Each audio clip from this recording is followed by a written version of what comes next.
যদি আপনারা পীরগাছার উন্নয়ন চান, আপনার সন্তানদের আগামীর সুন্দর ভবিষ্যৎ চান, তাহলে দোয়াত কলম মার্কার বিকল্প নাই।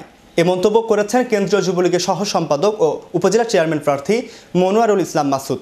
রোববার রাতে রংপুরের পীরগাছা উপজেলার সদর ইউনিয়নের অনন্তরাম পুরাতন ঈদগাহ মাঠে দোয়াত কলম মার্কার নির্বাচনী প্রচারণার প্রধান অতিথির বক্তব্যে তিনি এসব কথা বলেন। তিনি আরও বলেন, আপনারা পরখ করে দেখবেন যোগ্য ব্যক্তিকে। শুধু চেয়ারম্যানের ভোট না, স্কুল, কলেজ, মন্দির, মসজিদের সভাপতি সম্পাদক হতে পারে। আবার আওয়ামী লীগ, বিএনপি, জাতীয় পার্টি সহ প্রত্যেক দলের প্রত্যেকটা সেক্টরের যোগ্য ব্যক্তিদের আপনারা মূল্যায়ন করবেন। তাদের ভালো কিছু করতে হবে। চেয়ারম্যানের দায়িত্ব পালন করেছেন, তাদের তো চেয়ার টেবিল ছাড়া আর কিছু নাই। ভালো চান, উন্নয়ন চান, আপনাদের সন্তানের আগামী দিনের একটা ভালো, সুন্দর, সুষ্ঠু পরিবেশ চান, তাহলে দোয়াত কলম মার্কার বিকল্প না।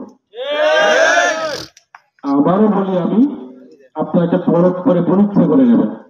যদি আমি যোগ্য হই, তাহলে আমি আপনাদের কাছে ভোট চাই।